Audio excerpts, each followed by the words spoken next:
தேவனுடைய நாமத்திற்கு மகிமை உண்டாகட்டும். வானத்தையும் பூமியையும் சிருஷ்டித்த சர்வ வல்லமை உள்ள தேவனுடைய நாமத்தினாலே மீண்டும் ஒரு விசை உங்கள் அனைவரையும் என்னுடைய யூடியூப் சேனல் மூலமாக சந்திப்பதில் கர்த்தருக்குள் மகிழ்ச்சி அடைகிறேன்.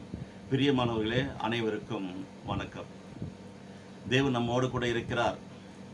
எதை குறித்தும் நாம் பயப்படக்கூடாது, கவலைப்படக்கூடாது, தைரியமாக இருக்க வேண்டும் என்பதுதான் தேவனுடைய அறிவுறுத்தல், அவருடைய உபதேசம்.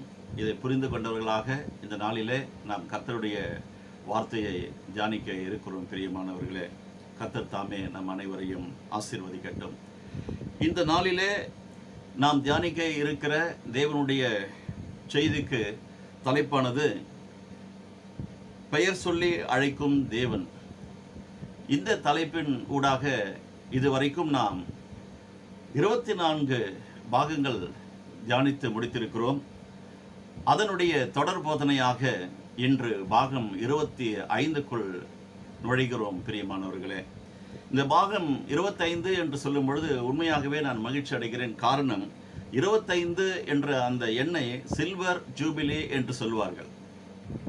கோல்டன் ஜூபிலி கூட கொண்டாடலாம். இன்னும் எத்தனையோ எபிசோட், எத்தனையோ பாகங்களை நாம் தியானிக்க முடியும். அவ்வளவு கொட்டி கிடக்கிறது பெயர் சொல்லி அழைக்கும் தேவன் என்ற இந்த ஒரு பெரிய தலைப்பின் கீழே. ஆனாலும் இன்னும் ஒரு மாதங்கள் அல்லது ஒரு மாதம் அல்லது 2 மாதத்திற்குள் முடித்துவிட்டு இன்னும் பல தலைப்புகளை ஆவியானவர் கொடுத்து கொண்டிருக்கிறார்.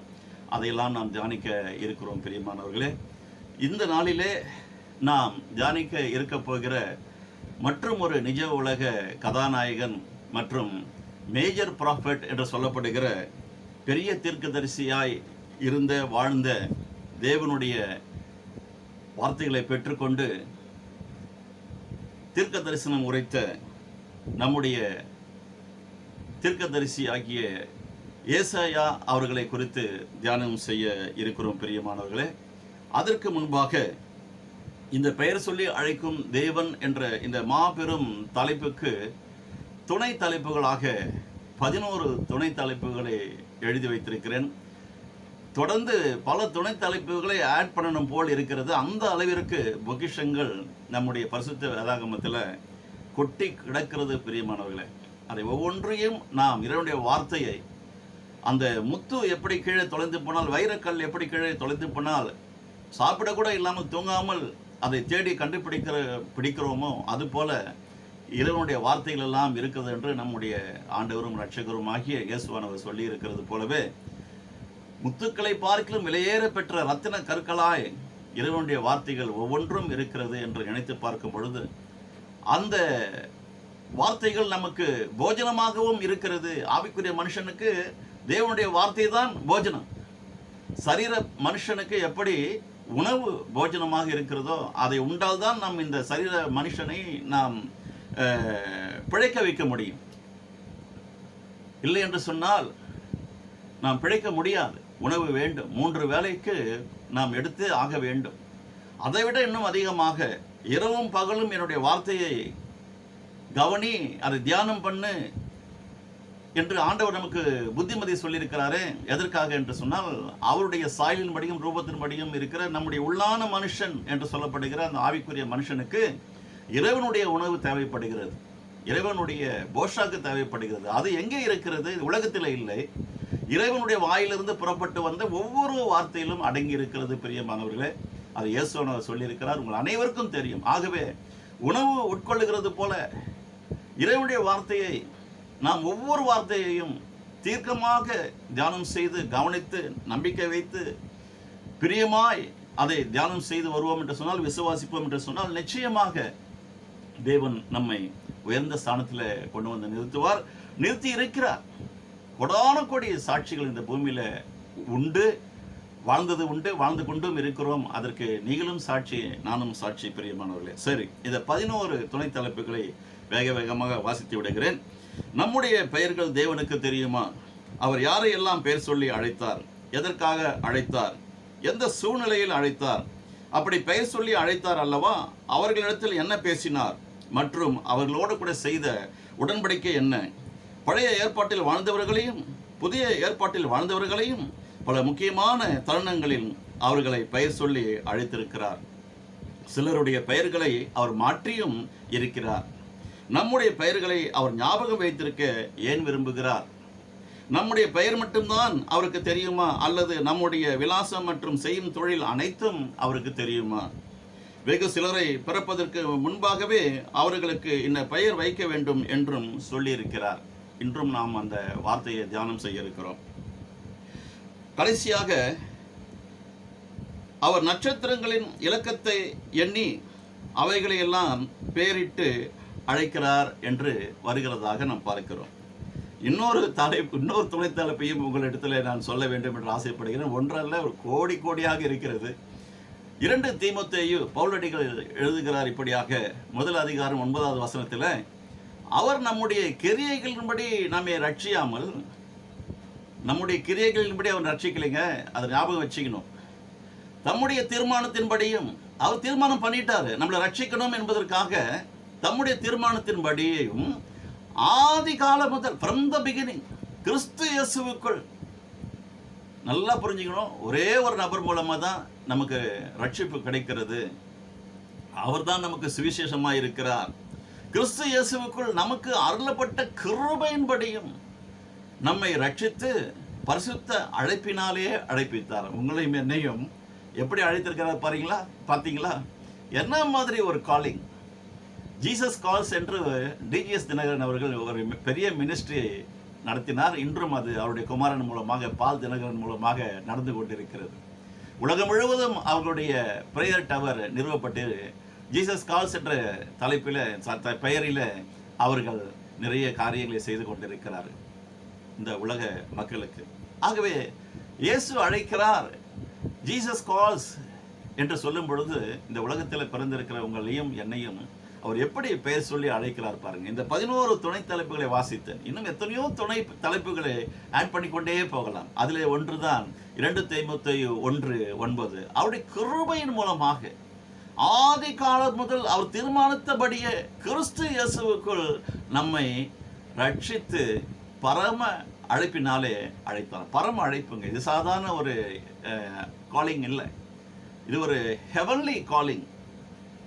Heaven has decided to call you and me. ஆகவே அவர் நம்மை பெயர் சொல்லி அழைத்திருக்கிறபடினால அவருடைய புண்ணியங்களை அறிவிக்கும்படியாக நாம் அனைவரும் அவருடைய பிள்ளைகளாக இந்த பூமியில வாழ்ந்து கொண்டிருக்கிறோம். பிரியமானவர்களே, ஒரு சிலர் போதகர்கள் ஏதோ யூடியூப்ல பேசிக்கொண்டிருந்தால் அவர்கள் மிகவும் ஒரு சாதாரணமான ஊழியக்காரர்கள் அல்லது அற்பமான விசுவாசிகள் என்பதை கூட சிலர் பேசுகிறதை என்னால் கேட்க முடிகிறது. தேவனுடைய வார்த்தையை ஒரு குழந்தை வாய் திறந்து சொன்னால் கூட, இயேசு நல்லவர் சொன்னால் அந்த இடத்துல தேவனுடைய பிரசன்னம் வெளிப்படும். வளர்ந்த ஊழியக்காரர்கள் மற்றவரை கண்டம் பண்ணுவது, அதில் என்ன அப்படிப்பட்ட ஒரு மகிழ்ச்சி இருக்கிறது என்று தெரியவில்லை. கர்த்தர் அவர்கள் மேல் கிருபையாய் இருக்கட்டும். பெரியமான, நான் யாரையும் கண்டம் பண்ண விரும்பவில்லை. என்னுடைய மனது, என்னுடைய காலங்கள், என்னுடைய உழைப்பு, தேவன் எனக்கு கொடுத்த கிருபை, தேவன் எனக்கு காட்டின வழிகாட்டுதல், நான் ரட்சிக்கப்பட்ட காலங்களிலிருந்து இந்த நாள் வரைக்கும் இறைவன் என்னை எப்படி அழைத்து வழி நடத்தி கொண்டிருக்கிறார் என்று சொன்னால் அது பெரிய புத்தகம் எழுத வேண்டும். ஏற்கனவே புத்தகங்களை எழுதி வைத்திருக்கிறேன். என்ன மாதிரி புத்தகம் சொன்னால், அருமையான புத்தகம், ஆளுகை செய்வோம் வாருங்கள், அது ஒரு புத்தகம். இன்னொரு புத்தகம், மனுஷனை தேடி. நீங்கள் யாராயிலும் இந்த புத்தகம் வேண்டும் என்று சொன்னால் உங்களுடைய விலாசம் மட்டும் எனக்கு வாட்ஸ்அப்பில் இங்கே இருக்குது பாருங்கள். வாட்ஸ்அப், ரெண்டுமே வாட்ஸ்அப் தான். ஒன்று பிஸ்னஸ் வாட்ஸ்அப், இன்னொன்று வந்துட்டு காமன் வாட்ஸ்அப். நீங்கள் எதுக்குனாலும் நீங்கள் தகவல், உங்களுடைய அட்ரஸ் மட்டும் கொடுங்க. நான் செலவு செய்து, இறைவனுடைய கிருபையில் நான் செலவு செய்து கொரியரில் நான் உங்களுக்கு அனுப்பி வைக்கிறேன். வாங்குவதை பார்க்கிலும் கொடுப்பதே பாக்கியம். இதை பிரிண்ட் செய்வதற்கு பல ஆயிரம் ரூபாய் தேவைப்பட்டது. ஆனால் ஒருவரிடத்திலும் ஒரு ரூபாய், ஒரு நயா பைசா கூட ஃபண்டு நான் கலெக்ட் பண்ணலைங்க. அதையும் நான் சொல்லி ஆகணும். இது என்னுடைய பெயர் பெருமைக்காக இல்லைங்க. நான் ஒரு ஏழைங்க, ஏழையான ஒரு மனுஷன், சாப்பிடுவதற்கு கஷ்டத்தோடு கூட வாழ்ந்த ஒரு மனுஷனை கர்த்தர் கண்ணோக்கி பார்த்தார், பெயர் சொல்லி அழைத்தார். இன்று அவருடைய ஆசீர்வாதங்களை பெற்றுக்கொண்டு, காரணம் என்ன பார்த்தீங்கன்னா, யாரும் கொடுத்து உதவிலைங்க. சொந்த பந்தங்கள்லாம் தூரமாக நின்றது, நண்பர்கள் தூரமாக இருந்தாங்க, கண்ணீர் விட்டோம், கதறினோம், அரசாங்கம் உள்பட தூரமாக தாங்க இருந்தது. எங்களுக்கு யாரிடத்திலும் உதவி வரவில்லைங்க. அழைத்த தேவன். யோபு சொல்லுகிறார் பாருங்க, என் மீட்பர் உயிரோடு கூட இருக்கிறார். அப்படிப்பட்ட ஒரு கான்பிடென்ட்ல இறைவனை நான் இறுக பற்றி கொண்டேன், உடும்பு பிடியை போல பற்றி கொண்டேன். விசுவாசத்தின் மேல் விசுவாசத்தை பரிசுத்த ஆவியானவர் எனக்கு அவருடைய அபிஷேகத்தின் மூலமாக கொடுத்து ஊற்றி, புத்திமதிகளை சொல்லி, ஆலோசனைகளை கொடுத்து, அறிவுரைகளை கொடுத்து, நல்ல போதகர்களுடைய போதகங்களை கேட்க வைத்து, என்னையும் போதகனாக மாற்றி கிட்டத்தட்ட ரட்சிக்கப்பட்டு 33 ஆண்டுகள் முடிந்து விட்டது. 31 ஆண்டுகளாக பிரசங்கித்துக் கொண்டிருக்கிறேன் பிரியமானவர்களே. என்னுடைய முதல் பிரசங்கம் இதே சென்னை பட்டணத்தில் இருக்கிற புரசைவாக்கத்திலே தான் ஆரம்பித்தது. ஒரு வீட்டில் ஒரு பிரதர் என்னை அழைத்து முதல் முறையாக வாய்ப்பு கொடுத்தார் பேசும்படியாக. அந்த நாளிலேயே ஆபிரகாமையும் அவருடைய குடும்பத்தையும் ஆபிரகாமுடைய விசுவாசத்தை குறித்தும் போதித்தன் எனக்கு இன்றும் ஞாபகம் இருக்கிறது. திவான் ராமா ரோடில் அவருடைய குடும்பம் இருக்கிறது, இன்றும் அங்கே இருக்கிறது. அவருடைய பெயர் கனகராஜ் என்று சொல்லுவார்கள். அங்கு ஆரம்பித்த என்னுடைய ஊழியம், மருத்துவமனை ஊழியத்தில் ஊடாக ஆரம்பித்த என்னுடைய ஊழியம், இன்று உங்களுக்கு முன்பாக வந்து இறைவனுடைய கிருபையிலே அமர்ந்து இறைவனுடைய வார்த்தைகளை பகுத்து போதிக்கக்கூடிய ஒரு கிருபையை கொடுத்திருக்கிறார். இதை பெற்றுக்கொள்ளுங்கள். யாரையும் எதையும் என்ன பண்ணக்கூடாது, நீங்க முறுமுறுக்க கூடாது. முறுமுறுத்தா என்ன ஆகும்? மோசஸ் அவர்களுடைய உடன் பிறந்த மூத்த சகோதரியும் மூத்த சகோதரனும் மோசஸ் உடைய சகோதரன் ஆரோன் அவர்களும் அவருடைய சகோதரி மிரியம் அவர்களும் மோசஸ் அவர்களுக்கு விரோதமாக பேசினார்கள் என்று பார்க்கிறோம். அதை இறைவன் கேட்டார். அதனால்தான் பாருங்க, இறைவன் நம்மை காண்கிறவராக இருக்கிறார். பெயர் சொல்லி அழைக்கிறவர் மட்டுமல்ல, அவர் நம்மை காண்கிறவராக இருக்கிறார், நம்மோடு கூட இருக்கிறார் இம்மானுவேல் நாமத்தினாலே. ஆகவே பேசும் பொழுது கூட ஊழியக்காரர்களை குறித்து பேசும் பொழுது கவனமாக இருக்க வேண்டும் பிரியமானவர்களே. என்ன நடந்தது? ஒரு வாரம் வெண்குஷ்டம் அந்த மகளுக்கு பிடித்து அந்த இடத்திலிருந்து அப்புறப்படுத்தப்பட்டு ஆரோன் அவர்கள் மோசஸ் அவர்களிடத்தில் வந்து, தயவு செய்து எங்களை மன்னியும், உங்களுக்கு விரோதமாக இறைவனுக்கு விரோதமாக நாங்கள் பாவம் செய்து விட்டோம், ஏளனமாக உங்களை நினைத்து பேசிவிட்டோம், எங்களுக்காக நீங்கள் ஜெபிக்க மாட்டீர்களா என்று கேட்கிறார்களே. மோசஸ் அவர்கள் கண்ணீர் விட்டு இறைவனிடத்தில் கெஞ்சினார் என்று பார்க்கிறோம். மோசஸுடைய பிரேயருக்கு ஆண்டவர் செவி சாய்த்து அந்த மகளை சுத்தம் செய்தார் என்று பார்க்கிறோம். திரும்ப தன்னுடைய பணியை துவங்கினார் என்று பார்க்கிறோம். எதற்காக இது நிறைய சொல்லலாம். ஆகவே எந்த ஒரு ஊழியக்காரரை குறித்தும் நீங்கள் அற்பமாக எண்ணக்கூடாது, அவதூறாக பேசக்கூடாது. அவர்கள் இறைவனிடத்தில் கணக்கு ஒப்புவிக்கட்டும். நீங்கள் யார், நான் யார் மற்றவர்களை குற்றப்படுத்துவதற்கு? அல்லேலூயா. சரி, இந்த நாளில் இந்த செய்தியின் தலைப்புக்கு நிறைய வேத குறிப்புகள் இருந்தாலும் 2 முக்கியமான வேத குறிப்புகளை நான் எழுதி வைத்திருக்கிறேன். ஒன்று, ஆதியாகம புஸ்தகம் 32வது அதிகாரம் 28வது வசனம். அப்பொழுது அவர், உன் பேர் இனி யாக்கோபு என்னப்படாமல் இஸ்ரவேல் என்னப்படும், தேவனோடும் மனிதனோடும் போராடி மேற்கொண்டாயே என்று சொல்கிறார். இந்த இடத்துல பெயரை மாற்றி இருக்கிறார். பல முறை அதை தியானம் செய்து விட்டோம். அடுத்த குறிப்பு, ஏசாயா தீர்க்க தரிசன புஸ்தகம். இன்று அவரை குறித்து தான் நாம் தியானம் செய்ய போகிறோம். நிஜ உலக கதாநாயகன். 43வது அதிகாரம் முதல் வசனத்தில் இப்படியாக வருகிறது. ஏசாயா புத்தகம் முழுவதும் நீங்க வாசித்தீங்கன்னா விசுவாசம் அந்த அளவுக்கு மலை போல் உயருங்க. அந்த அளவுக்கு நம்பிக்கை வரும். சில நேரங்களிலே நாம் அழக்கூடிய சூழ்நிலை கூட வரும் அந்த தீர்க்க தரிசனத்தின் வசனங்கள் மூலமாக.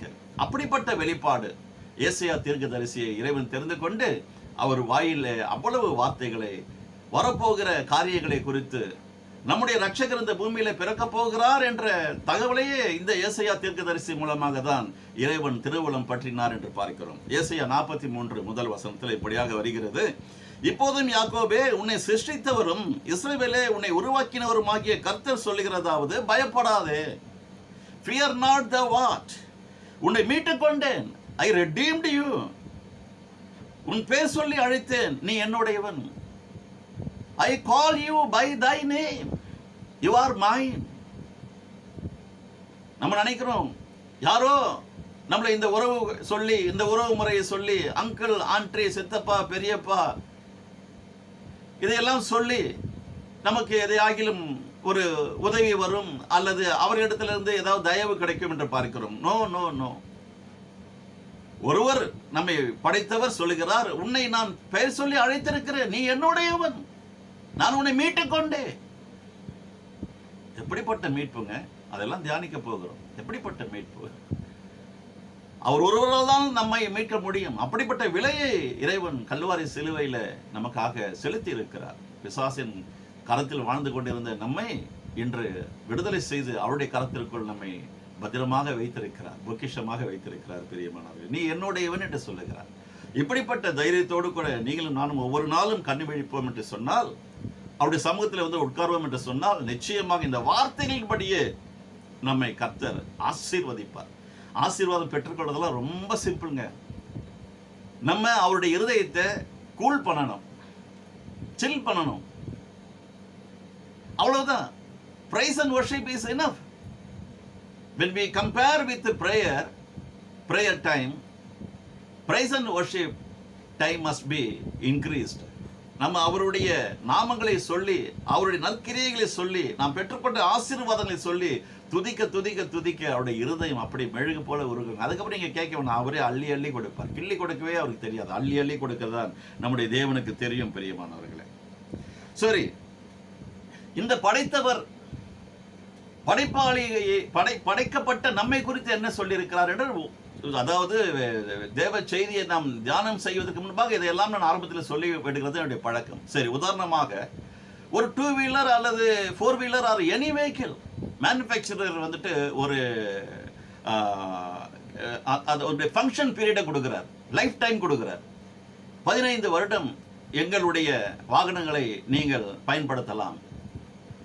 நாங்கள் சொல்லுகிறபடியே, நாங்கள் உங்களுக்கு எழுதி கொடுத்திருக்கிற இந்த புத்தகத்தின்படியே, இந்த குறிப்புகளின்படியே, இந்த கைடின்படியே, இந்த மேனுவலின்படியே நீங்கள் கவனமாக அதை இயக்குவீர்கள், பராமரிப்பீர்கள் என்று சொன்னால், எப்படி பராமரிக்க வேண்டும் என்று வாகனத்தை பயன்படுத்தியவர்களுக்கு தெரியும், நான் சொல்ல தேவையில்லை.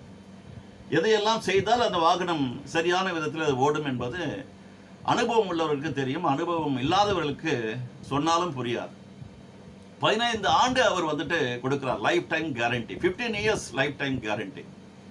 அதற்கு மேலேயும் நம்ம வந்துட்டு எஃப்சி பண்ணணும்னு வச்சுங்க, ஃபிட்னஸ் சர்டிஃபிகேட் நம்ம வாங்கிட்டு சொன்னால், மேலும் ஆர்டிஓ என்ன பண்ணுறாரு, local RTO he is giving us another 5 years warranty period, extra bonus. உலக பிரகாரமான தயாரிப்பாளர்களே 15 ஆண்டுகள் எங்களுடைய வாகனம் வாழும், ஓடும் என்று சொன்னால், மேலும் நீங்கள் சரியாக பராமரித்து அதை பயன்படுத்தும் பொழுது மேலும் ஒரு 5 ஆண்டுகள் நீங்கள் அதை பயன்படுத்த முடியும் என்று சொல்லுவார்கள் என்று சொன்னால், வானத்தையும் பூமியையும் படைத்த இந்த பிரம்மாண்டமான தேவன் உங்களையும் என்னையும் படைத்திருக்கிறாரே, ஆணும் பெண்ணுமாக சிருஷ்டித்திருக்கிறாரே, அவர் நமக்கு ஒரு லைஃப் டைம் கேரண்டி கொடுத்திருக்கிறார். நோவாவோடு கூட பேசும் பொழுது அந்த லைஃப் டைம் கேரண்டியை கொடுத்திருக்கிறார், அந்த ஒரு உத்தரவாதம், வாரண்டி. மனுஷனுடைய ஆயுசு நாட்கள் 120 ஆண்டுகள்.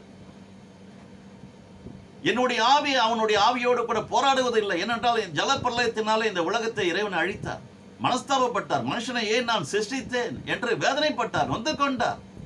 ஒரு நீதிமான் அந்த நாளில் இந்த உலகத்தில் தென்பட்டார் அவருடைய கண்களுக்கு முன்பாக. நோவா அவருடைய பெயர். அது அவரை கூட நாம் தியானம் செய்தோம்.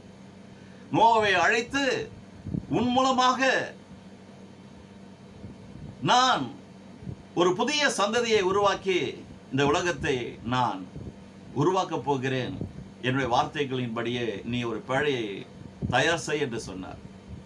அப்பொழுது சொல்லும் பொழுதுதான், என்னுடைய ஆவியை மனுஷனுடைய ஆவியோடு கூட போராடுவது இல்லை, அவன் பிறந்த நாள் முதல் கொண்டு அவனுடைய எண்ணங்கள், அவனுடைய யோசனைகள் மகா பொல்லாததாய் இருக்கிறது, கேடுபாடு உள்ளதாய் இருக்கிறது. என்னையோ என்னுடைய வார்த்தையையோ அவன் கவனிப்பதே இல்லை, எனக்கு அவன் நடுங்குகிறது இல்லை. நீ ஒருவன் தான் எனக்கு முன்பாக உத்தமனாய் இருக்கிறாய், நீதிமானாய் இருக்கிறாய் என்று அவர் அந்த நாளில் அவருக்கு ஒரு டெஸ்டிமனி கொடுக்கிறார், சாட்சி கொடுக்கிறார். அவரை தெரிந்து கொண்டு அவர் நிமித்தம் அவருடைய மனைவி, 3 மகன்கள், 3 மருமகள்களை ஆண்டவர் பத்திரமாக பழைக்குள்ளே வைத்து 40 இரவு 40 பகல் பத்திரமாக பாதுகாத்தார் என்று. இதுதாங்க ரட்சிப்பு. உலகம் முழுவதும் ஓலமிடலாம், உலகம் முழுவதும் அழிவதற்கு ஏற்ற சூழலிலே தள்ளப்படலாம். ஆனால் இறைவனை நோக்கி பார்க்கிற முகங்கள் பாதுகாக்கப்படும். ஒரு நாளும் அது வெட்கப்படாது, மாறாக பிரகாசம் அடையும். பிரியமானவர்களே, இது எல்லாம் உங்களுக்கும் தெரியும். இறைவன் நம்மோடு கூட பேசிக் கொண்டிருக்கிறார். பிரியமானவர்களே, ஆகவே இந்த இறைவன் கொடுத்த 120 ஆண்டுகளை வாழ வேண்டும் என்று சொல்லி ஒவ்வொரு நாளும் நான் விரும்புகிறேன், விசுவாசிக்கிறேன், எதிர்பார்க்கிறேன். ஏன் 120 ஆண்டுகள்? இந்த உலகத்தில் எங்க பார்த்தாலும் 40லிருந்து 50 ஆண்டுகள் வாழ்ந்து முடிப்பதற்குள்ளே ஒரு பெரிய போராட்டம். நிறைய பேர் மரிக்கிறார்கள். இது ஆண்டவருடைய சித்தமே அல்ல, மேனுஃபேக்சரருடைய சித்தமே அல்ல. கொஞ்சம் பத்திரமாக வாழ்கிறார்கள் என்று சொன்னால் அடுத்த 50லிருந்து 60க்குள் கண்களை மூடி விடுகிறார்கள். இது நிறைய கேஸ். 60 தாண்டிட்டாங்க சொன்னா 70க்குள்ள நிறைய பேர் சாகிறார்கள். 80 இப்படி சொல்லிக்கொண்டே போகலாம். 80க்கு மேல நோ கேரண்டி அப்படின்ற மாதிரி ஆகிட்டாங்க. ஆனால் மோசே அவர்கள் சொன்னார், மனுஷனுடைய ஆயுசு நாட்கள் 70 ஆண்டுகள், பலத்தின் மிகுதினால் 80 ஆண்டுகள். அப்படி இருந்தாலும் அதனுடைய மகிமை வந்துட்டு அதனுடைய பிரயாசம் விருதா போல இருக்கும் என்று சொல்லுகிறார். ஆனால் அவரே 120 ஆண்டுகள் மேலே வாழ்ந்து கடந்து 120 ஆண்டுகள், சரியாக 120 ஆண்டுகள். 40 ஆண்டுகள் பார்வோனுடைய அரண்மனையில வாழ்ந்தார். 40 ஆண்டுகள் அவருடைய மாமனார் வீட்டில திருமணம் செய்து கொண்ட பிறகு ஒரு மெய்ப்பனாய் வாழ்ந்து முடித்தார். அடுத்த 40 ஆண்டுகள் இறைவனுடைய ஊழியக்காரராய், மிகப்பெரிய ஊழியக்காரராய், நம்பர் 1 ஊழியக்காரராய் அவர் வாழ்ந்து தன்னுடைய பணிகளை முடித்து கண்களை மூடினார் என்று பார்க்கிறோம். என்னுடைய பெயர் மோசஸ். நான் மோசஸ், அந்த பழைய ஏற்பாட்டில் வாழ்ந்த மோசஸுடைய பார்ட்டி, நான் அவருடைய கட்சி. அவரையும் என்னையும் படித்த உங்களையும் படித்த இறைவன் சொல்லுகிறார், மனுஷனுடைய ஆயுசு நாட்கள் 120. மேனுஃபேக்சர் கரெக்டா சொல்லுவாருங்க. எதிர்பாருங்க வாழ்த்துக்கு. நிறைய தீர்க்கதரிசிகள் நான் செத்து போனா நல்லா இருக்குமே, மோசஸ் கூட சொல்லியிருக்கார், என்னை கொல்லும், இந்த ஜனங்களுக்கு முன்பாக என்னால் போராட முடியவில்லை, என்னை கொல்லும், என் உயிரை எடுத்துக்கொள்ளும் என்று சொல்லுகிறார். யோனா தீர்க்கதரிசி நான் சாவது நல்லது என்று 3 முறை சாவை விரும்பினார் என்று பார்க்கிறோம். எலியா தீர்க்கதரிசியும் போதுமப்பா, இனஃப் இஸ் இனஃப், மிகவும் பயந்து போய் ஒரு ஸ்திரீக்காக, ஏசபேல் என்று சொல்லப்படுகிற அந்த ஸ்திரீ நிமித்தம் மிகவும் பயந்து போய் தன் உயிரை எடுத்துக்கொள்ளும் என்று இறைவனிடத்தில் கேட்டார், கெஞ்சினார் என்று பார்க்கிறோம். இன்று நீங்களும் நானும் கூட போதுமப்பா, சலித்து போச்சுன்னு சொல்லாதீங்க. அது ஆண்டவருடைய நாமத்தின் மகிமைக்காகவும் உண்டு பண்ணினவருடைய அந்த எதிர்பார்ப்புக்கு விரோதமான காரியமாக நான் பார்க்கிறேன், செயலாக நான் பார்க்கிறேன். நெகட்டிவ் தாட்ஸ் வரக்கூடாது.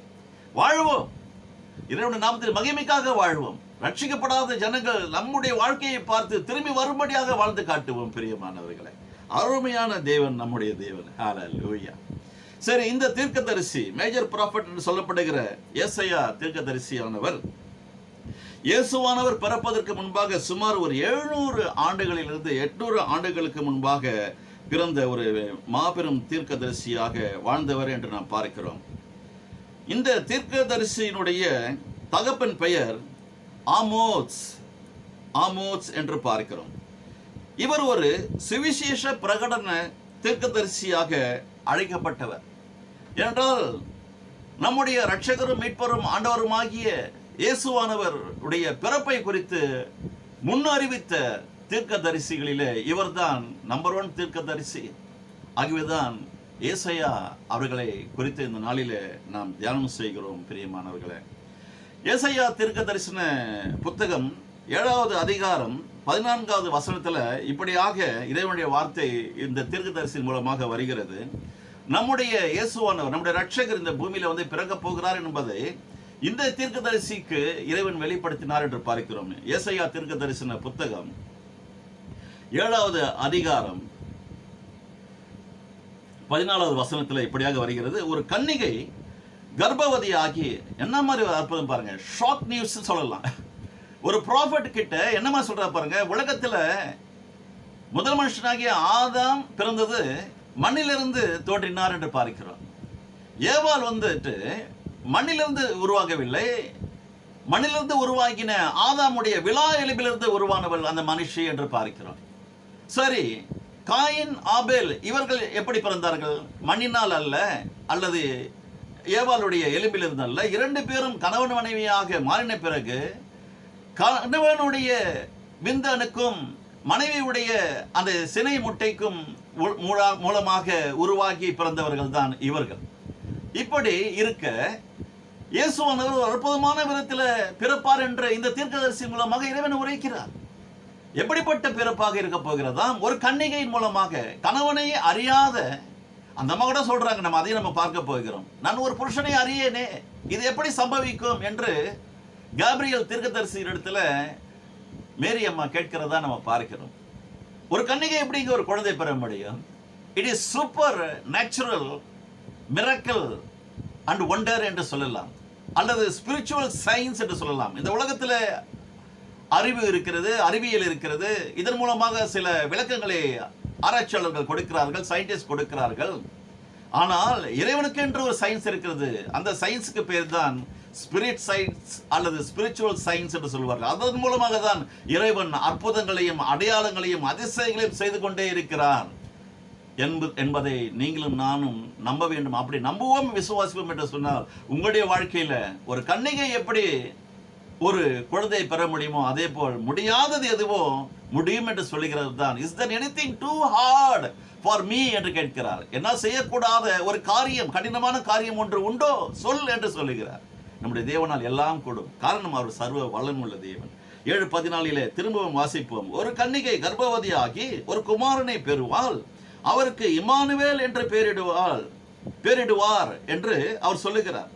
இதனுடைய புதிய ஏற்பாட்டில் இந்த வசனம் எங்கே வருகிறது பார்க்கும் பொழுது சுவிசேஷ புத்தகத்தில் முதல் புஸ்தகமாகிய மத்தேயு எழுதிய சுவிசேஷத்தில் 1வது அதிகாரம் 18 வருகிறது. அதை நான் வாசித்து விடுகிறேன் கொஞ்சம் வேகமாக. மத்தேயு 1:18 முதல். இயேசு கிறிஸ்துவனுடைய ஜனனத்தின் விவரமாவது, அவருடைய தாயாகிய மரியாள் யோசேப்புக்கு நியமிக்கப்பட்டிருக்கையில் அவர்கள் கூடி வரும் முன்னே அவள் பரிசுத்த ஆவியினாலே கர்ப்பவதியானாள் என்று காணப்பட்டது. பரிசுத்த ஆவியினாலே அவள் கர்ப்பவதியானாள் என்று காணப்பட்டது. அவள் புருஷனாகிய யோசேப்பு நீதிமானாய் இருந்து அவளை அவமானப்படுத்த மனதில்லாமல் ரகசியமாய் அவளை தள்ளிவிட யோசனையாய் இருந்தான். அவன் இப்படி சிந்தித்துக் கொண்டிருக்கையில் கர்த்தருடைய தூதன் சொப்பனத்தில் அவனுக்கு காணப்பட்டு, இன்னைக்கு நான் கூட நிறைய பேருக்காக ஜெபம் பண்றேன். இறைவனே, ரட்சிக்கப்படாதவர்களுக்காக நாங்கள் ஜெபிக்கிறதா முடியும், ரட்சிப்பு உம்முடையதப்பா. அந்த நாளிலே எத்தனையோ பேரிடத்துல நீ சொப்பனத்தில் பேசினது, அது ஒரு பெரிய லிஸ்ட் போடலாம். அது இப்பொழுது சொல்ல தேவையில்லை, உங்களுக்கு எல்லாருக்குமே தெரியும். பெரிய லிஸ்ட் போடலாம். நிறைய பேர்கிட்ட சொப்பனத்தில் அவர் இடைப்பட்டார், பேசினார் என்று பார்க்கிறோம். இந்த யோசேப்பு இடத்துல கூட தேவ தூதன் என்ன பண்றாரு, சொப்பனத்தில் அவனுக்கு காணப்பட்டு பேசுறாரு பாருங்க. தாவீதின் குமாரனாகிய யோசேப்பு, அவங்க அப்பா பேரை சொல்றாரு. நான் சொன்னேன்ல, நம்ம அப்பா பேர் தெரியும், தாத்தா பேரு தெரியும், முத்தாத்தா பேரு தெரியும், அம்மா பேரு, அம்மம்மா பேரு, பாட்டி பேரு, பூட்டி பேரு, எல்லார் பேரும் தெரியுங்க. ஆகவே நம்ம வந்துட்டு தைரியம் கொண்டு திடமனதாய் இருக்க முடியும். பிரியமானவர்களே, தாவீதின் குமாரனாகிய யோசேப்பே, உன் மனைவியாகிய மரியாளை சேர்த்து கொள்ள ஐயப்படாதே, சந்தேகம் வேண்டாம்பா, சேர்த்துக்கோ. அவளிடத்தில் உற்பத்தி ஆகியிருக்கிறது பரிசுத்த ஆவியினால் உண்டானது, மனுஷனால் அல்ல. உன்னை படைத்து உனக்கு ஏற்பாடு செய்து வைத்திருக்கிற, நிச்சயம் பண்ணி வைத்திருக்கிற உன்னுடைய மனைவிக்குள்ளே உற்பத்தி ஆகிற இந்த கரு பரிசுத்த ஆவியின் தேவாதி தேவன் அவருடைய ஆவியின் மூலமாக, அவருடைய சக்தியின் மூலமாக, ஸ்பிரிச்சுவல் சயின்ஸ் மூலமாக அற்புதம் நடக்கிறது, உண்டாயிருக்கிறது, உண்டாயிடுச்சு, ஆவியினால் உண்டானது. அவள் ஒரு குமாரனை பெறுவாள். குமாரத்தியா குமாரனா, அதையும் அழகா சொல்றாரு பாருங்க. ஒரு கன்னி ஒரு கர்ப்பவதி ஆவாள் என்று சொல்லுகிறார். அந்த கன்னி ஒரு குமாரனை பெறுவாள், அவருக்கு இயேசு என்று பெயரிடுவாயாக. என்ன பேர் வைக்கணும்? நான் கூட என்னுடைய 2 பிள்ளைகளை பெற்றுக்கொள்வதற்கு முன்பாகவே 2 ஆண் பிள்ளைகளை என்னுடைய சொப்பனத்தில் காண்பித்த தேவன் இந்த தேவன். இவர் ரொம்ப எனக்கு பிடிக்கும். ஆண் பிள்ளைகளை காண்பித்த மாத்திரத்தில் வேதத்தை வாசித்துக் கொண்டிருக்கும் பொழுது மோசஸுக்கு அடுத்த வாரிசாக யோசுவா வருகிறார். யோசுவா பெயரை உன்னுடைய பெரிய மகனுக்கு வை என்று சொன்னார், இளைய மகனுக்கு காலேப் என்று வை என்று சொன்னார். 2 பேருக்கும் அப்படியே வைத்தார், மோசஸ், ஜோஷுவா, காலேப். இயேசு என்று பெயரிடுவாயாக, ஏனெனில் அவர் தமது ஜனங்களின் பாவங்களை நீக்கி அவர்களை ரட்சிப்பார் என்றார். உங்களுக்கு எனக்கும் எவ்வளவு பாவங்க, ரத்தம் போல சிவந்து கிடக்கிறது நம்முடைய பாவங்கள்.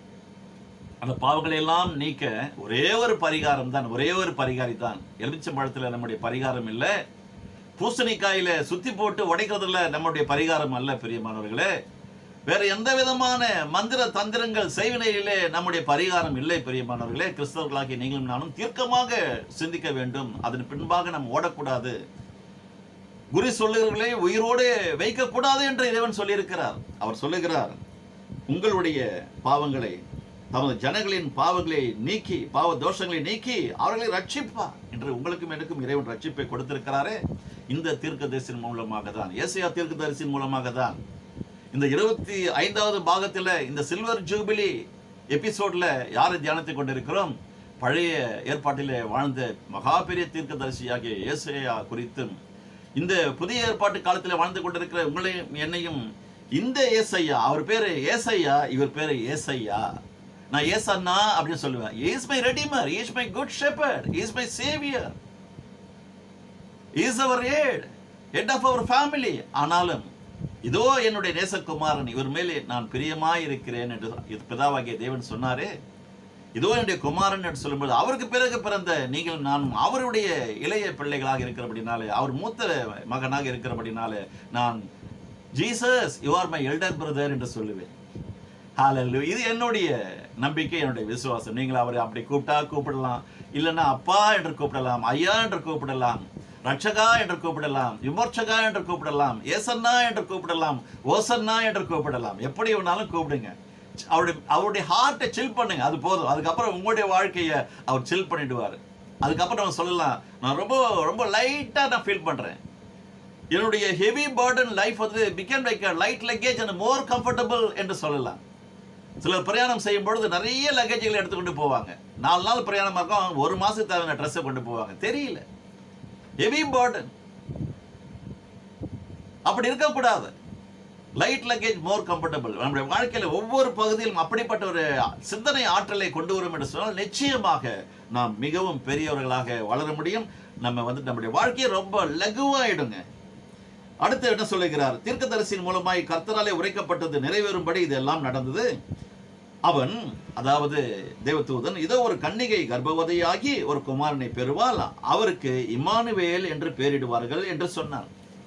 ஃபர்ஸ்ட் இயேசுன்னு சொன்னார், நம்முடைய பாவலெல்லாம் ரட்சிக்கக்கூடிய ஒரு விமோச்சகரா இருப்பார் அந்த நாமத்தில் அப்படி சொல்லுகிறார். இம்மானுவேல் என்று பெயரிடுவார் என்று சொன்னால் அதுக்கு அர்த்தம் அவரே சொல்றாரு தேவதூதர். இம்மானுவேல் என்பதற்கு தேவன் நம்மோடு கூட இருக்கிறார் என்று அர்த்தமா. யோசேப்பு நித்திரை தெளிந்து எழுந்து கர்த்தருடைய தூதன் தனக்கு கட்டளையிட்டபடியே தன் மனைவியை சேர்த்து கொண்டு, அப்புறமா ஐயம் போயிடுச்சு, சந்தேகம் போயிடுச்சு. ஏன்னா பேர் என்ன மாதிரி பேர் வைக்கணும், அந்த பேருக்கு என்ன அர்த்தம், எல்லாமே வந்துட்டு இந்த தேவ தூதன் வந்துட்டு சொப்பனத்தில் வெளிப்படுத்திட்டார். இவர் என்ன செய்யறாரு பார்த்தீங்கன்னா, யோசேப்பு அவள் தன் முதல் பேரான குமாரனை பெருமளவும் பெற்றுக்கொள்ளும் அளவும் அவளை அறியாதிருந்து தொடலைங்க கூட இருக்கிறார், அவ்வளவுதான். அவளை அறியாதிருந்து அவருக்கு இயேசு என்று பெயரிட்டான் என்று பார்க்கிறோம். இந்த பெயர் சொல்லி அழைக்கும் தேவன் என்ற இந்த தலைப்பின் ஊடாக நம்முடைய ரட்சகருக்கு என்ன பெயர் வைக்க வேண்டும் என்பதை, அந்த பெயருக்கு அர்த்தம் என்ன என்பதை தேவனுடைய சமூகத்திலே பரலோகத்திலே வாழ்ந்து கொண்டிருக்கிற பிரதான தேவதூதர்களிலே காபிரியேல் மூலமாக தேவன் நம்முடைய முற்பிதாவாகிய யோசேப்பு அவர்களுக்கு பேசினார் என்று பார்க்கிறோம். அவரோடு கூட பேசின தேவதூதனுக்கு முன்பாக இறைவன் நேரடியாக நம்முடைய ஏசாயா தீர்க்கதரிசியின் மூலமாக திருவுளம் பற்றி வரப்போகிற ரட்சகரை குறித்து இந்த பூமியில் உள்ள மனுஷர்களுக்கு அவர் அறிவித்தார் என்று பார்க்கிறோம். ஏசாயா தீர்க்கதரிசன புஸ்தகத்தில் 54வது அதிகாரம் 6வது வசனத்தில் இப்படியாக வருகிறது: கைவிடப்பட்டு மனம் நொந்தவளான ஸ்திரீயை போலவும் இளம் பிரயாயத்தில் விவாகம் செய்து தள்ளப்பட்ட மனைவியை போலவும் இருக்கிற உன்னை கர்த்தர் அழைத்தார் என்று உன் தேவன் சொல்லுகிறார். பேர் சொல்லி அழைக்கும் தேவன் என்று பார்க்கும்போது எந்தெந்த சூழலில் எப்படிப்பட்ட மக்களை எல்லாம் இறைவன் கண்ணோக்கி பார்க்கிறார், அழைக்கிறார் என்று நாம் புரிந்து கொள்ள வேண்டும். பிரியமானவர்களே, இந்த செய்தியை கேட்டுக்கொண்டிருக்கிற இளம் பிரயாயத்தில் திருமணம் செய்து கொண்டேனே, அந்த இளம் பிரயாயத்திலேயே என்னுடைய கணவனை நான் தொலைத்து விட்டிருக்கிறேனே, நான் ஒரு கைம்பெண்ணாக கைவிடப்பட்ட ஒரு மனுஷியாக ஒரு விதவையாக நான் இருக்கிறேனே, எனக்கு யார் இருக்கிறார்கள், சொந்த பந்தங்கள் எல்லாம் தூரமாக நிற்கிறது என்று அங்கலாய்த்து கொண்டிருக்கிற ஸ்திரீகளை பார்த்து இதனுடைய வார்த்தை வருகிறது. பிரியமானவர்களே, மனுஷன் முகத்தை பார்ப்பான், தேவன் உள்ளத்தை பார்க்கிறவர். உங்களுடைய உள்ளத்தை பார்த்து கொண்டிருக்கிறார். இந்த செய்தியை கேட்டுக் கொண்டிருக்கிற உங்களுடைய உள்ளத்தை இறைவன் கூர்ந்து கவனித்துக் கொண்டிருக்கிறார். பயப்படாதீர்கள். இறைவன் சொல்லுகிறார், நான் உன்னை மீட்டுக் கொண்டேன், நீ என்னுடையவன், நீ என்னுடையவள் என்று சொல்லுகிறார். தள்ளப்பட்டுட்டியா? கவலைப்படாத.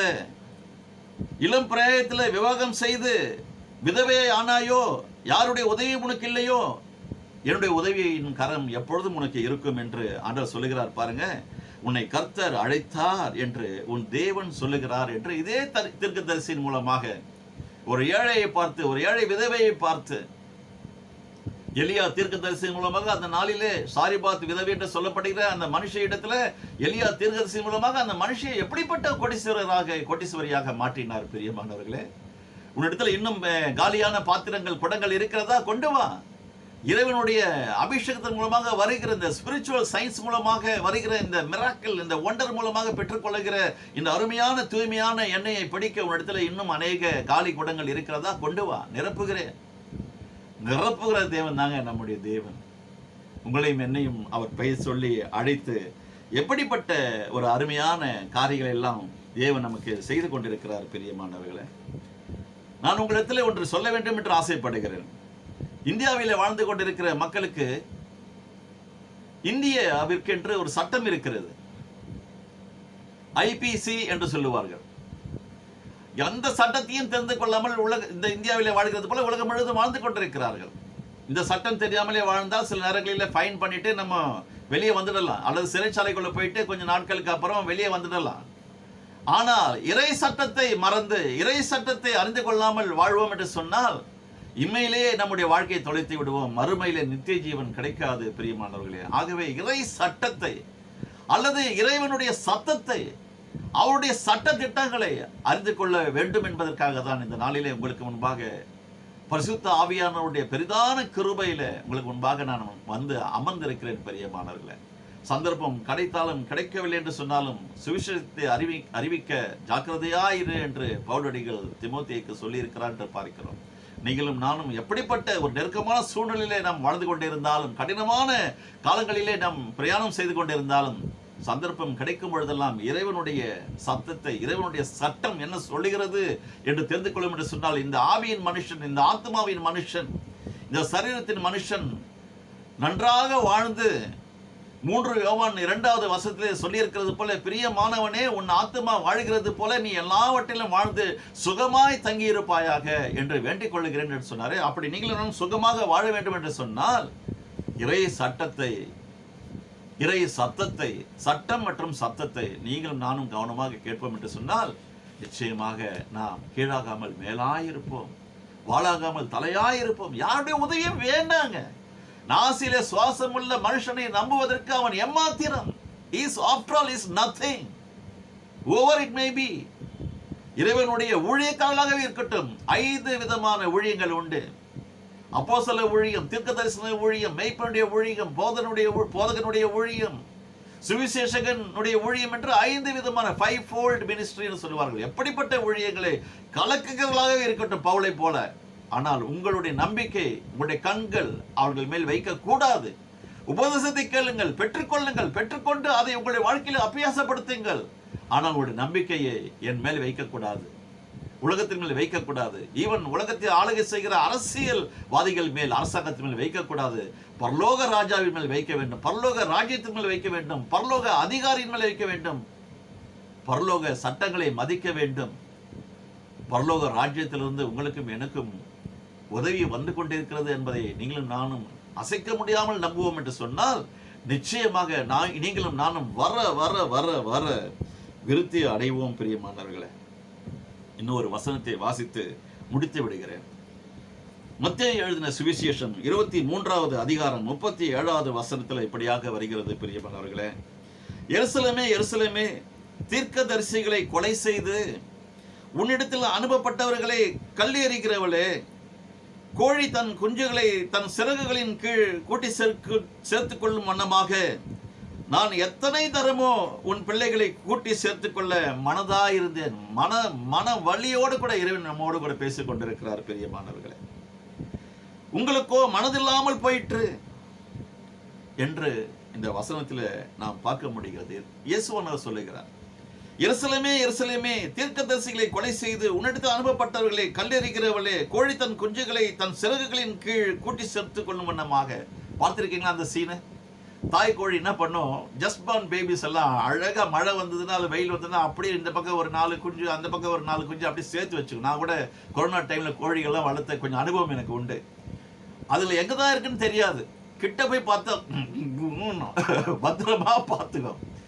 ஒரு கோழி குஞ்சு என்ன பண்ண, தன்னோட மூக்கை மட்டும் நீட்டி எனக்கு ஒரு முறை காமிச்சுது. அவ்வளோ பத்திரமா அம்மா என்ன பண்ணுதுன்னு பாதுகாக்கிறது, பராமரிக்கிறது. அதை சொல்லுகிறார் பாருங்க. ஏன்னா உங்களை என்னையும் படைத்தவர் தானே அந்த கோழிகளையும் படைத்தார், கோழி குஞ்சுகளையும் படைத்தார், அதற்கு அவைகளுக்கு குணாதிசயங்களை கொடுத்தார். அவைகள் எப்படி தன் குஞ்சுகளை பத்திரமாக பாதுகாக்கிறதோ அதை விட நான் உன்னை பறந்து காக்கும் பட்சியை போல, உன்னை பறந்து காக்கும் பட்சியாய் இருந்து நான் உன்னை பாதுகாத்துக் கொள்கிறேனே.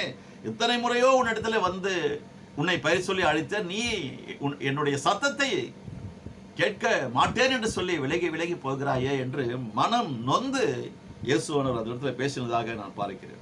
உன் பிள்ளைகளை கூட்டி சேர்த்துக் கொள்ள எத்தனை தரமோ மனதா இருந்தேன். நான் கூட 26வது வயசுல ரட்சிக்கப்பட்டேங்க. ஆனா 12 வயசுல இருந்து இறைவன் என்னோட பேசிட்டாரு. நான் அப்பவே கேட்பேன், இந்த வானத்தை யார் படைத்தது, இந்த பூமியை யார் படைத்தது, சூரியன் தினந்தோறும் காலையிலே உதயமாகிறது, சரியாக மாலை 6 மணிக்கு மறைந்து விடுகிறது, சரியாக 6 மணிக்கு நிலா வெளியே வருகிறது, சரியாக மறுநாள் காலையில 6 மணிக்கு மறைந்து போகிறது, இது எல்லாம் எப்படி சம்பவிக்கிறது, எப்படி 12 மணி நேரம் பகல், 12 மணி நேரம் இரவு. அப்போதெல்லாம் எனக்கு பைபிள் தெரியாது இல்லைங்களா. சந்திரனை காலக்குறிப்புக்காக தேவன் படைத்தார் என்று பார்த்த மாத்திரத்தில், ஓ இதுதான் காலண்டரா, 15 நாட்கள் வளர்ப்பறை, 15 நாட்கள் தேய்ப்பறை, இரண்டும் சேர்க்கும் பொழுது 30 நாட்கள் ஒரு மாதம்.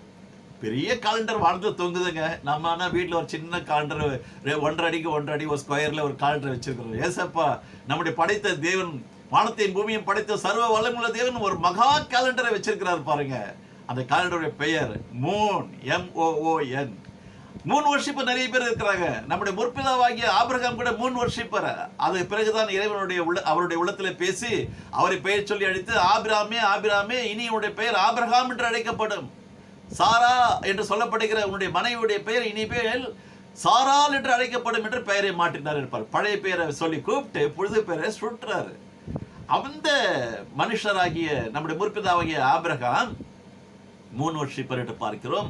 அவருடைய தகப்பன் தேராகு இந்த விக்கிரகங்களை உண்டு பண்ணி விற்பனை செய்து அதன் மூலமாக ஆதாயம் பார்த்து தன் குடும்பத்தை நடத்தினவர் என்று வரலாறு சொல்லுகிறது. பிரியமானவர்களே, தேவனுடைய நாமத்திற்கு மகிமை உண்டாகட்டும். இப்படிப்பட்ட நரகலான விக்கிரகங்களுக்கு பின்பாக சென்று கொண்டிருந்த நம்மை, அவைகளுக்கு கண்கள் இருந்தும் காணாது, காதுகள் இருந்தும் கேட்காது, கால்கள் இருந்தும் நடக்காது, அதை வணங்குகிறவர்களும் அவைகள் எப்படி இருக்கிறதோ அப்படியே இருப்பார்கள் என்று சங்கீதக்காரன், இவரும் ஒரு தீர்க்கதரிசி தான், தாவீது அழகாக தன்னுடைய சங்கீதத்தில் வெளிப்படுத்தியிருக்கிறார் என்று பார்க்கிறோம். ஆகவே இந்த ஜீவனுள்ள தேவன் எப்படி நம்மை பார்த்து பேசுகிறார், கும்முறுகிறார், அவருடைய கண்களிலே மட்டும் கண்ணீர் வராதபடிக்கு நாம் பார்த்து கொள்ள வேண்டும். பிரியமானவர்களே, காந்திராஜ் பாஸ்டர் எனக்கு நல்லா தெரியும். அவருடைய சபையில் ஒரு 4-5 வருடங்கள் இருந்தோம். அப்பொழுது எல்லாரையும் ஒரு ரிட்ரீட்காக மகாலிபுரத்துக்கு கூட்டு போயிருந்தார். அப்போ எல்லாரிடத்துல ஒவ்வொரு கேள்வி கேட்டார். இந்த கேள்விகள்லாம் நீங்க யாரெல்லாம் பதில் சொல்றீங்களோ அவங்களுக்கு பிரைஸ் உண்டு, ஃபர்ஸ்ட் செகண்ட் தேர்ட்னு சொன்னார். தேவனை நீங்க எப்படி தேவனிடத்தில் ஆசீர்வாதத்தை பெற்றுக்கொள்ள வேண்டும் என்று சொன்னால் நீங்கள் என்ன செய்வீர்கள் என்று கேட்டார். நான் அப்பவே சொன்னேன், அப்பதான் ரட்சிக்கப்பட்டு புது பையனா, புது மனுஷன், ஒரு 4-5 வருஷம் இருக்கும்னு நினைக்கிறேன், 5-6 வருஷம் இருக்கும். நான் சொன்னேன், அப்பாவுடைய மனசை நோக்கடிக்காம பார்த்துக்கணும், அவருடைய இருதயத்தை சந்தோஷமா வச்சிருக்கணும் அப்படின்னு சொன்னேன். இவ்வளவுதான். அன்னைக்கு ஆரம்பிச்ச அப்படிப்பட்ட ஒரு வாழ்க்கை இந்த நாள் வரைக்கும் அவர் நினைச்சாலே அவ்வளோ சந்தோஷம், அவ்வளோ பூரிப்புங்க. இந்த உலகத்தில் யார் எவ்வளோ பெரிய பணக்காரர், எவ்வளோ பெரிய கோட்டீஸ்வரர், எவ்வளோ தங்கம் வச்சிருக்கிறாங்க, எத்தனை டன் வச்சிருக்கிறாங்க, எவ்வளோ லேண்ட் இருக்கு, நான் லேண்ட் லார்டு சொல்றவங்களாம் நிறைய பேர் இருக்கிறாங்க, எனக்கு இத்தனை தோட்டங்கள் உண்டு, இத்தனை ஏக்கர் உண்டு, குட் ஃபார் நத்திங். அனைத்தும் பவுலுடைய ஸ்டேட்மெண்ட்ல நம்ம எடுத்து வச்சு பார்ப்போம்னு சொன்னா, இவை அனைத்தும் குப்பையாக எண்ணுகிறேன்னு சொல்லிட்டார். குப்பை. அவரோ நமக்கு தேவாதி தேவன், மகாராஜா, பொண்ணும் என்னுடையது வெள்ளியும் என்னுடையது சொல்கிறார். அவருடைய வாரிசுதாரர்கள் நீங்களும் நானும். அவரை நம்பும் பொழுது, விசுவாசிக்கும் பொழுது இவைகளெல்லாம் நமக்கு வந்து சேரும், கூடவும் கொடுக்க வைப்பார். பிரியமானவர்களே, ஆகவே இந்த நாளில் இந்த ஏசாயா தீர்க்க தரிசன புஸ்தகத்தின் மூலமாக நாம் தெரிந்து கொள்ளப்பட்ட வெளிப்பாடுகளின்படி தேவனுடைய நாமத்திற்கு மகிமைக்காக நாம் வாழ வேண்டும் என்று சொல்லி, மீண்டும் ஒரு புதிய எபிசோடில், அதாவது 26ல் புதிய ஏற்பாட்டுக்குள் நுழைந்து விடலாம் என்று இருக்கிறேன். என்றால் தீர்க்கதரிசிகள் நிறைய பேர் இந்த பழைய ஏற்பாட்டில் டாமினேட் பண்ணியிருக்கிறாங்க. எல்லாரையும் நம்ம தியானிக்கணும்னு சொன்னால் ஒரு வருடம் போதாதுங்க. ஆகவே இன்னும் ஒரு மாதம் அல்லது 2 மாதத்திற்குள்ளாக இந்த தலைப்பில் சில காரியங்களை நாம் தியானம் செய்து முடித்துவிட்டு புதிய புதிய தலைப்புகளிலே நான் தேவனுடைய வார்த்தையை கொண்டு வரலாம் என்று இருக்கிறேன். பரிசுத்த ஆவியானவர் எங்கே உண்டோ அங்கே விடுதலை உண்டு. தொடர்ந்து அவருடைய ஆளுகையின் கீழே நாம் வாழ வேண்டும் என்று விண்ணப்பம் செய்வோம், வேண்டுதல் செய்வோம். கர்த்தர் தாமே நம் அனைவரையும் ஆசீர்வதிப்பாராக. மீண்டும் உங்களை சந்திக்கிற வரைக்கும் நான் உங்களிடத்திலிருந்து விடை பெற்றுக் கொள்கிறேன்.